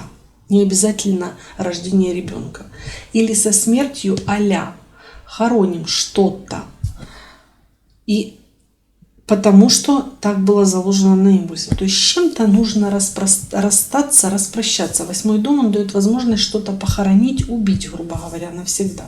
Это не исключительно всегда смерть людей. Но не исключено, что могут быть какие-то ситуации, когда практическим исходом является реальная смерть. Реальная смерть кого-то. Все зависит от того, в какие дома гороскопа это все попадает, но не нужно бояться до такой степени этот 8-й. Здесь чаще всего условное какое-то убиение чего-то. Кроме того, это дом, когда мы можем вот вытеснить что-то или осознать какие-то ситуации. И исходом будет являться, что мы, допустим, осознаем какую-нибудь ситуацию, связанную с финансами или с нашими ресурсами. То есть она выйдет нам как бы в сознание и именно с практическим таким акцентом. Когда мы можем получить практический какой-то опыт финансовый от углубления или получить практические навыки и соприкосновения, опять-таки, с той же психологией, да, как в 12 доме. То есть там мы к психологу просто ходим, а здесь психоаналитику. Либо в углубление в какие-нибудь там вещи, как типа физика, вот от таких глубоких наук, либо в оккультные такие вот вещи, то есть можем принести вот какой-то практический исход. И надо обратиться к этому, допустим, по работе вдруг понадобились там навыки той же физики там, или сопромата. Здесь возможны операции, это дом операций, тем более затмения такие, которые могут разного рода операции включать, где важны там будут руки, но там это нетерпимость, и все прочее в соответствии с характеристикой этого затмения будут. То есть могут подниматься и вот эти вопросы. Деньги, как я говорила, партнера. И исход связан с чем? Что явилось толчком к тому, что мы пришли к этому исходу? Солнечное затмение 14-10. Смотрим, в каком доме оно у нас было. Вероятнее всего, противоположно, невероятнее всего, а было в противоположном доме. У вас это был 2-й дом. То есть собственные ресурсы, к которым относится здоровье, какие-то темы взаимоотношений с докторами по работе, там, дали толчок к тому, что вы там, допустим, получаете какой-то, пытаетесь получить практический какой-то исход от вот этой темы. Может, задаетесь вопросами операции. Может быть, обращаетесь по вопросам налогов и страховки. Кто-то там что-то неправильно, допустим, посчитал. Или вам надо обратиться. Обращаетесь за кредитом. Пытаетесь решать вопросы с инвестициями. То есть, понятно, они связаны. Только первое давало импульс, когда мы с кем-то взаимодействовали, а второе дает практический исход, где мы тоже с кем-то взаимодействуем, но здесь уже результатом назвать это сложно, потому что я описывала общую энергетику затмения. Все нужно смотреть в индивидуальном порядке, но там очень много тем, которые не являются, не подпадают под классическое понимание результативности. Или там был импульс тому, что вы с кем-то познакомились, приобретаете какие-то практические навыки по второму дому, да, будет импульс. А 8-й дом говорит о том, что теперь надо углубиться в эту тематику более глубоко. И мы помним, что затмения не действуют день в день. Их влияние и достаточно имеет широкий диапазон. Соответственно, и событие по этим затмениям, оно может быть растянуто во времени. В части первого видео я рассказывала про интервалы влияния, в какие даты событийно обычно включается затмение, или чаще всего. Там, допустим, какие-то ситуации на работе и вашего заработка, исход практически какой-то зависимости от чужих денег. Или какая-то ситуация по долгам, там решается, не решается или запускается, и нужен практический исход от нее. Весы. У вас это 7-й дом. Опять-таки тоже смотрим смежные дома. Лучше строим свой гороскоп, используя бесплатные ресурсы видео ниже по ссылке, для того, чтобы точно определять даты затмений и всех остальных звездных событий. Это будет более корректно и правильно. Итак, весы. Значит, у нас это 7-й дом. Получается, исходом может быть какой-то практически выгодный, невыгодный, финансовый, устойчивый, но относительно устойчивый. Мы помним всю характеристику затмения. Союз. К ним же относится брак, сделка или контракт. То есть, может, мы заключать будем что-то. Нас будет толкать, по крайней мере, исход будет идти к этому. А будет ли результат или нет, мы помним общую характеристику затмения, что результат может быть достаточно такой неоднозначный. Либо специфический, это не значит, что его не может быть. Например, специфический брак какой может быть? Это могут быть религиозные браки. Как я говорила в качестве примера, это не обязательно, допустим, не исключительно церковь. Любое предприятие, по сути, у которого свои там законы, нормы, правила, уставы или кодексы, это тоже, по сути, где-то а-ля религиозные структуры. Поэтому мы какой-то союз можем оформить такой а-ля религиозный союз. Да? Это исходом может быть сделка. Мы идем к ней. То есть не значит, что мы ее достигнем. Можем достигнуть, слушаем общую характеристику затмения, но мы идем к ней. Сходящийся аспект, он нас туда толкает. Это темы, связанные со взаимодействием с другими людьми, в том числе с партнерами по браку, в том числе с открытыми врагами, конкурентами.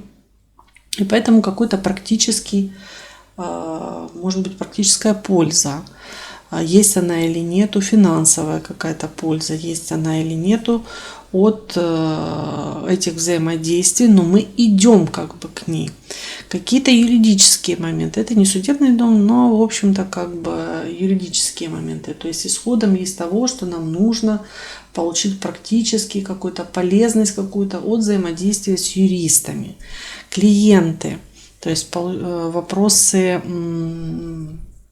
допустим, заработка и клиенты. Мы идем к тому, чтобы какие-то контракты или сделки проводить или не проводить с клиентами, получать или не получать от них деньги.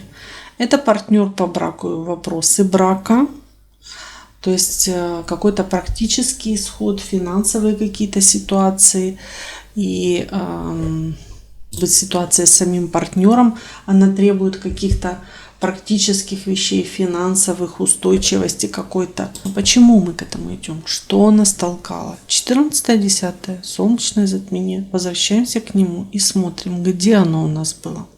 Для весов оно, вероятнее всего, было в 1-м доме, но могло быть и в другом доме, Соответственно, тогда и 28-10 затмение может быть смещено на 6 там, или 8 дом. Да?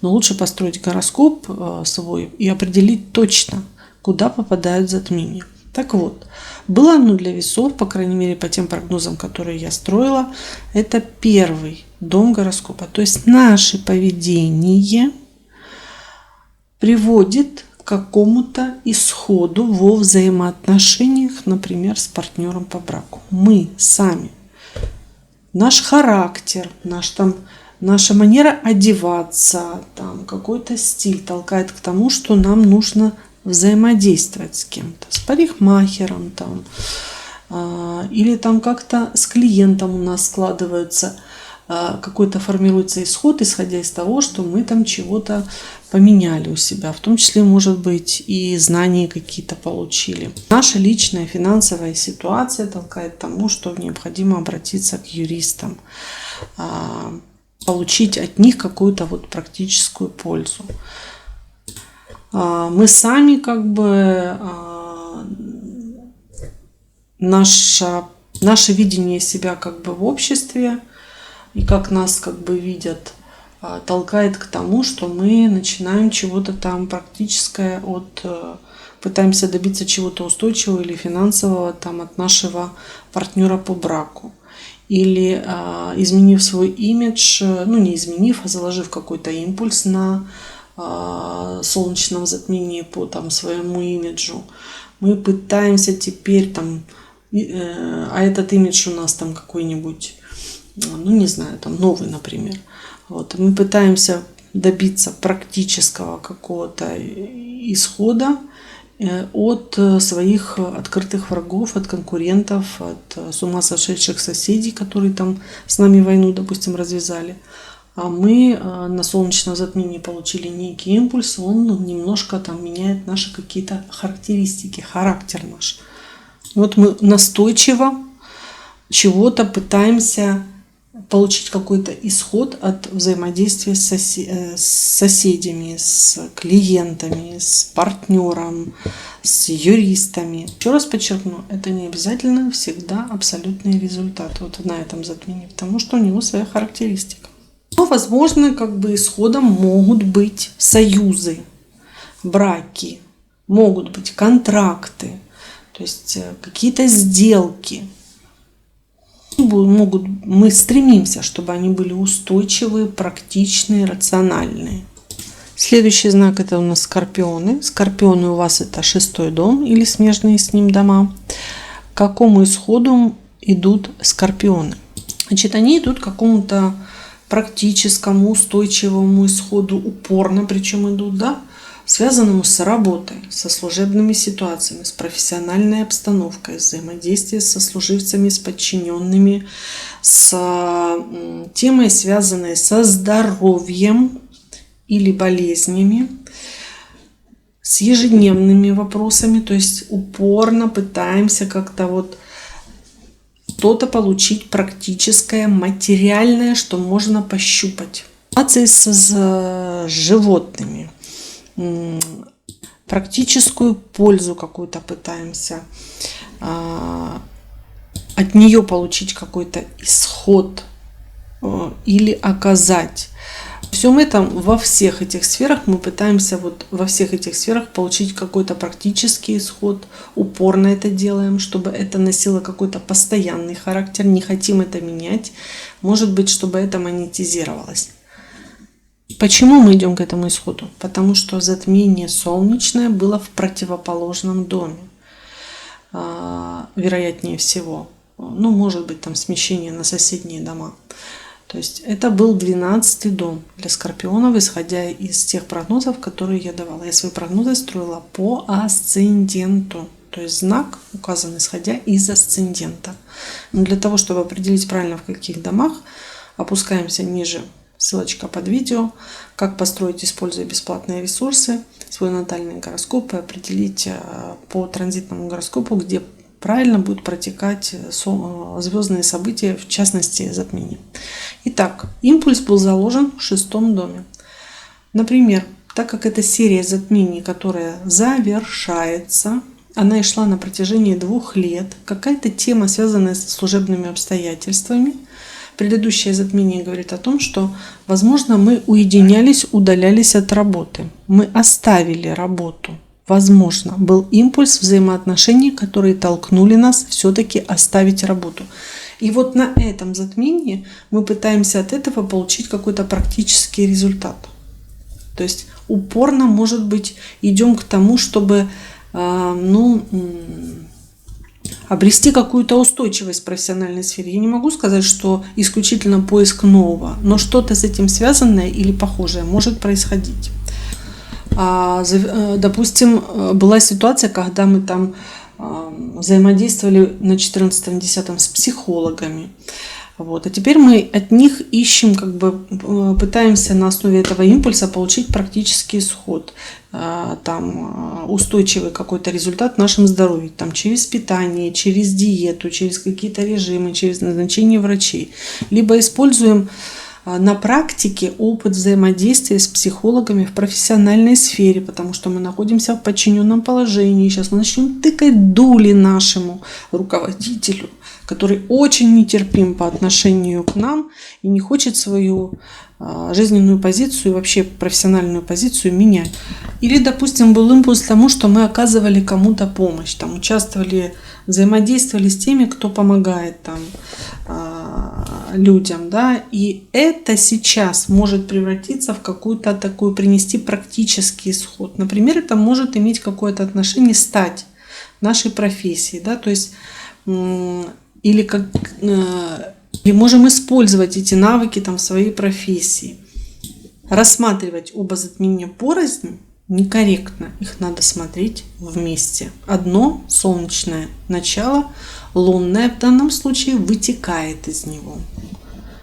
Бывает по-разному, бывает не всегда так. Кроме того, что оно вытекает из солнечного, у нас еще идет завершение темы связанное Телец-Скорпион.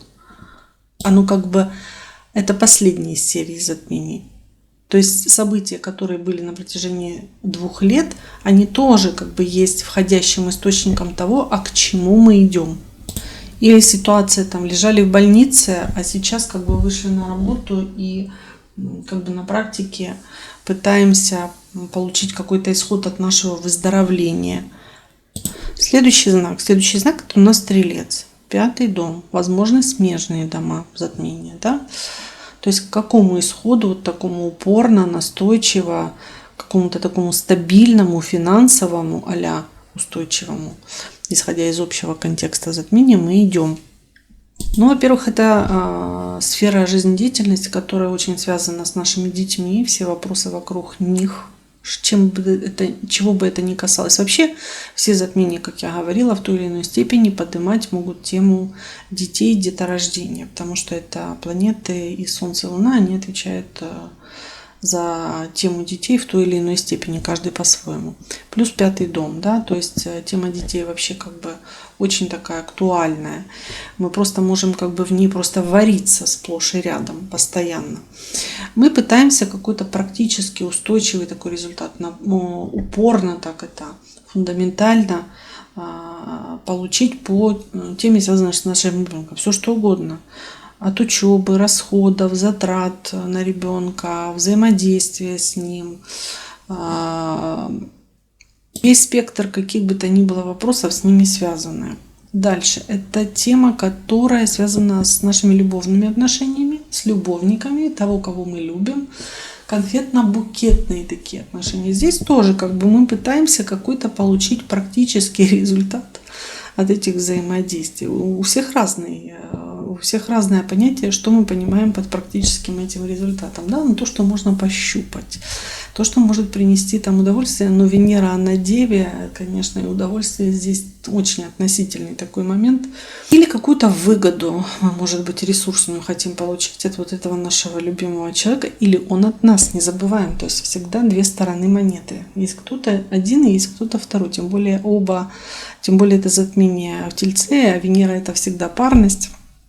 То есть кто-то хочет получить практический результат от взаимоотношений, полезность какой-то, финансовый может быть результат, сохранить или накопить вот эти вот отношения, да, то есть сохранить, мое не отдам, но как бы форма не соответствует наполнению, плюс там товарищ Нептун подключается, поэтому сохранить может и не совсем удастся. По крайней мере, идем, то есть к исходу, к этому мы идем. Вот эта тема, связанная с нашим хобби, отдыхом. Мы хотим как-то вот, допустим, монетизировать наше хобби, получить от него практический исход. Или комфортно как-то отдохнуть, но комфортно по-девовски, то есть дешево и сердито. Нет, дешево по-царски, вот так вот. А также это дом, когда мы осознанно демонстрируем себя миру, то есть как какие-то практический результат, да, вот не практический, ну да, практический какой-то исход от того, как мы осознанно себя показываем миру, то есть насколько там это все монетизируется, выгодна ли нам такая вот демонстрация себя или нет. И опять-таки реализация своего творческого потенциала, то есть то, что мы можем делать лучше всего, все что угодно, от убора, готовки еды, вообще просто гладить, до там вещей, связанных с какими-нибудь творческими процессами, мы тоже хотим получить исход какой-то практически от этих вещей, когда мы свое как бы вот эти умения сами демонстрируем без участия кого бы то ни было, и хотим от этого получить какую-то вот полезность. И этот дом тоже связан с кризисами родителей, поэтому здесь тоже какой-то практический исход от ситуации, связанной с кризисами родителей. Может быть, финансов требует, может быть, ресурсная тема поднимается, эта тема здоровья повлияла на вас, или там на родителей, или вообще просто какой-то практический результат нужен в связи с темой кризиса родителей. Практический исход. Все время будем себя поправлять. Почему? Вот что нас сюда толкает в этот вот исход? Такой вот. С чем был запущена ситуация? Возвращаемся к 14-10. Затмение солнечное. Вероятнее всего было в 5 доме. Проверяем. То есть для стрельцов. То есть, в 5 доме, в 11 доме было заложено. 11-й дом – это тоже дом кризиса родителей, да, там были заложены какие-то ситуации самого кризиса уже на том затмении. И это затмение требует практического исхода уже по этому кризису. Все что угодно. Это может быть и там операции, обращение к врачам, и общение, и поездки. Тема детей. Точно так же в 11 доме она там запускается, потому что это тоже еще один дом детей. Вот. И это затмение требует практического уже исхода по этой теме. То есть там с учебой, с его творческим развитием, там, с кружками, с взаимодействием, финансов требует. То есть заложено на солнечном, реализуется здесь, и здесь уже нужна практический исход. Или там заложена какая-то тема с родителями, и здесь скажется это на любовных взаимоотношениях. Там кризис с родителями приведет к какому-то практическим исходам во взаимоотношениях с любимым человеком. Ну, допустим, его практическая там помощь нужна будет. Может быть, как-то по-другому. Не исключено, что там перестаем встречаться с любимым человеком. А на солнечном затмении заложен импульс, общались в соцсетях, познакомились с кем-то. И это перерастает в практический исход, то есть перерастает в какие-то любовные отношения, выгодные, невыгодные для него, для вас. То есть в таком же ракурсе событий может быть масса. Следующий знак – это у нас Козерог, затмение 4 дома лунное. Могут быть смежные дома. В любом случае лучше построить карту и определить точное расположение затмения. Для этого по ссылочке внизу переходим. Есть у меня там короткое видео с использованием бесплатных ресурсов. Значит, что здесь? К какому исходу здесь мы приходим? Значит, 4 дом – это достаточно глубокий, это родительский дом тоже. И дом, который связан с местом жительства, с недвижимостью. Поэтому, итак, к какому исходу мы идем? К практическому, устойчивому, упорно идем к каким-то финансовым ситуациям, связанным, допустим, с нашим жильем. Это темы родителей. То есть тоже здесь какой-то практический исход должен быть по этой теме, финансовые темы. Все, что связано с теми, кого мы считаем членами нашей семьи, то есть с близкими, тоже какой-то вот, результативность какая-то, вот фундаментальность, вернее, должна быть. Упорно, настойчиво чего-то хотим вот в итоге.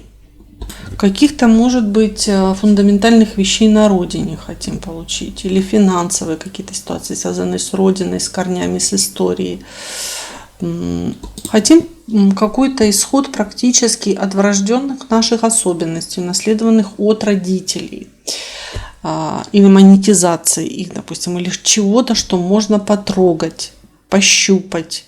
Но все это, естественно, на фоне того, что мы будем натыкаться на повышенный рационализм, сами будем это преследовать, будем натыкаться на кризис, который связан с нетерпимостью, результат непонятен, неясный, размытый, и исход тоже может быть либо кармически неизбежным, либо от него нужно отказаться, либо он может быть ошибочный.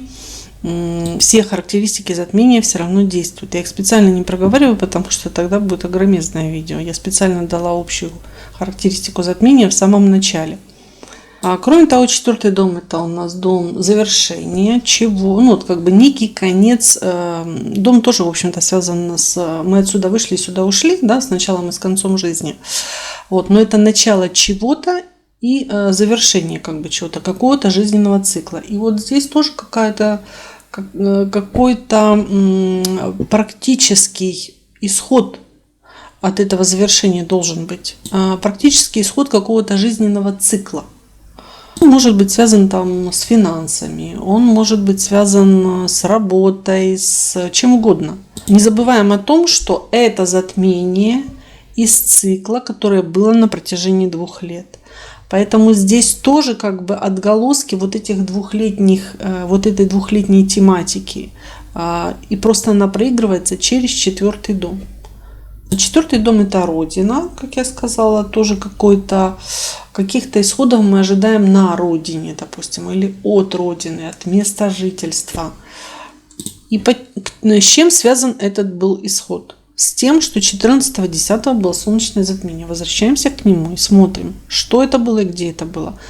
Для козерогов это было в 10 доме, соответственно. Поэтому, то есть был заложен какой-то импульс, например, связанный с родителями, или с отцом, или с теми, кто выполняет вот эту социальную функцию, то есть член семьи, на которого мы опираемся, который является опорой и надеждой. И вот идем к исходу чему? Идем к исход связан, например, с завершением какого-то жизненного цикла у этого человека. Это не смерть, это не про смерть, а именно, допустим, какой-то жизненный этап. И нужно, он может быть связан с местом жительства. То есть ситуация, допустим, была с отцом, а теперь некий исход, связанный с местом жительства, с недвижимостью, с какими-то вопросами. И нам нужно получить что-то, что можно пощупать, что можно, может быть, монетизировать. Допустим, с отцом какая-то ситуация, связанная с его социальным статусом, но не обязательно. И в итоге вынуждены углубиться в тему и упорно заниматься темой, связанной с жильем, с местом жительства, с условиями жизни. Или необходимо вернуться к каким-то вопросам на родину по этому поводу. Вопросы карьеры на 14-10, допустим, запустились у нас, был заложен импульс, какие-то взаимоотношения по этому поводу, и у нас поднимается следом, то есть какой-то результат с жильем надо думать, потому что, допустим, мы решили куда-то переехать, и карьера где-то там у нас будет в другой местности, предположим. Или у нас социальный статус, был заложен импульс 14-10 на солнечном, какие-то ситуации по статусу по нашему, к нему может относиться в том числе и брак, может быть, мы по работе как-то оставили ее или еще чего-то. Вот. И тоже решаем как-то вопросы с семьей, с личной жизнью, с местом жительства, может быть, вопросы родины. Они требуют какого-то практического исхода. Но этот исход, он непонятен в целом, как характеристика всего затмения. Да? Натыкаемся на какую-то нетерпимость. Кто-то пытается нам навязать свою точку зрения, жизненную позицию в вопросах, вот в тех, в которых мы пытаемся добиться какого-то исхода, там, допустим, по жилью. Или, может быть, ситуация на работе поднимает вопрос, у нас там сделка по недвижимости будет, да, и нам нужен от нее какой-то практический исход. И оценки там у нас не взвешены на этом затмении, они у нас такие немножко с крайностями. Может быть, что-нибудь с нормативной ситуацией как-то не совсем как обычно. Может быть, у нас ситуация социального статуса. Какой-то получился там запуск на 14.10. Ну, допустим, мы были на работе. Поднимается вопрос о том, что будем уходить, потому что какие-то вопросы, например, с беременностью. Мы забеременели там. Или там что-то около этого. Или, может быть, роды как бы там приближаются. И мы вовлечены, или у кого-то из членов нашей семьи, мы вовлечены в эту ситуацию, нам уже нужен практический исход от этой ситуации. Итак, следующий знак, это у нас Водолей, 3-й дом. То есть идем, исход будет связан с чем? Упорно, настойчиво, нужна стабильность какой-то или финансовый исход. Он будет связан с темой какого-то ближнего окружения, братьев и сестер, школьных друзей, соседей, может быть. Это темы, связанные, допустим, с нашим транспортом, с нашим, ну, с машинами, допустим, что-нибудь там купли-продажи тоже там, вот, или, может быть, даже и ремонт, и все что угодно с транспортом может быть связано, с нашим перемещением, с поездками, то есть практический исход от каких-то поездок, или мы необходимо на практике поехать куда-то. То есть и эта поездка, она носит какой-то вот такой вот, то, что потом можно будет пощупать. Это коммуникации, то есть выгодные или невыгодные взаимоотношения, коммерческая деятельность, как бы исход нужен от нее практически, материальный. Что-то покупаем, продаем, вот. И нужно это как бы, вот должен быть какое-то такое материализованное что-то должно быть это все дело. Вопросы учебы, то есть практические навыки, которые потом можно будет применить. То есть мы идем к этому. Это не результат пока, но нам необходимо максимально реализовать это все дело.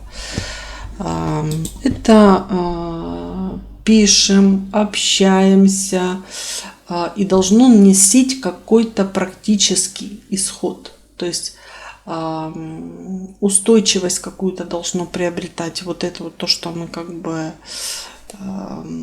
делаем. Почему этот исход толкает нас в это? Потому что солнечное затмение 14.10 было у Водолеев в 9 доме. Например, мы познакомились на импульсе солнечного затмения с каким-нибудь иностранцем, и у нас начинается плодотворная переписка, общение, которая должна принести потом практический результат. Да, он может быть потом непонятный, он может отсутствовать, он может перейти там в сферу интернета, он будет сопряжен с какой-то нетерпимостью в общении, либо его, либо нашей. Мы идем к какому-то результату от того, что было 14.10. Познакомились, там, или была поездка куда-то за рубеж, и идем к результату в виде какой-то коммерческой деятельности. Этот результат может там принести там какие-нибудь контракты, договора, сделки. Общаясь с какими-то авторитетными людьми, которых мы уважаем или которые занимают какую-то такую социальную позицию, мы идем потом к практическому исходу в том, что мы от них услышали, что вот какую-то надо там знание нам получить или документы какие-то оформить. Суды нас могут толкать в какую-то переписку, в общение, от которой будет практически какой-то исход. Реклама нас в 9 доме приводит к тому, что мы завязываем какую-то коммерческую деятельность. Затмения связаны. Слушаем первое и потом второе. Ну и, наконец, последний знак, это у нас рыбы. Значит, рыбы у нас, это будет 2-й дом гороскопа затмения лунное. Значит, мы идем к практическому какому-то такому ресурсному исходу, к ресурсам собственным, к ресурсам финансовым, к чему-то такому, что можно потрогать или на практике применить. И как и во всех знаках, мы опять возвращаемся 14-10, смотрим затмение солнечное, в каком доме оно у нас было. У рыб оно было в 8 доме. Соответственно, был какой-то импульс, который был заложен. Допустим, какие-то бизнес-ситуации сложились там на том импульсе, да, или взаимоотношения. Для начала, допустим, бизнес-ситуации. И вот они приводят к какому-то исходу материального характера, связанное с нашим кошельком и с нашими ресурсами. Может поменяться зарплата. Все зависит дальше от абсолютно индивидуальных особенностей. Может быть, поменяется наш вообще бюджет в целом, то есть доходы и расходы. Ситуация, допустим, с долгами была активирована на солнечном затмении. Соответственно, она потребует какого-то практического исхода, разрешения. Мы будем гасить там долги по кредиту. Или там просто какие-то долги по налогам, по страховкам, не знаю. Мы обращались за кредитом на импульсе солнечном. И как бы получаем какие-то деньги, на которые мы потом приобретем какие-то для себя материальные ценности. Возникает какая-то ситуация, там, допустим, кризисная, может быть, со здоровьем, да, и поднимается необходим уже практический исход по решению наших ресурсов, то есть в каком они состоянии. Там, может быть, и деньги нужны, лечение нужны, там, операции нужны. Какая-то ситуация с деньгами нашего партнера заложена на солнце, с его ситуацией. Может быть, у него кризисная какая-то ситуация. И как практический исход это отразится на нашем, допустим, кошельке, на нашем самочувствии, на нашем здоровье. То есть мы возвращаемся к солнечному и потом смотрим только лунное. И все это на фоне того, что будет проявляться. Результат будет, конечно, у каждого он будет все равно разным, потому что будет попадать в разные дома гороскопа у всех, и там свои особенности еще натальные. Но в целом по этому затмению результат какой-то такой классической устойчивости не имеет. Он сопряжен вот с этой нетерпимостью, с критикой, с тем, что кто-то будет навязывать нам свою точку зрения как религию, когда форма будет подменяться сущностью, то есть снаружи будет казаться совершенно не то, что есть на самом деле внутри. Все характеристики затмения остаются. Значит, в разрезе знаков зодиаков это это все. Еще раз напомню, для того, чтобы корректно слушать все прогнозы на моем канале, желательно самим построить хотя бы один раз свою натальную карту и транзитную карту по нему, для того, чтобы правильно определять, в каком доме затмения, в каком доме остальные звездные события. Как это сделать? Видео по ссылке на моем канале. Я надеюсь, что это видео было для вас полезным. Прошу оставлять свои отметки или отзывы об том, насколько для вас это было интересно. И до встречи на моем канале.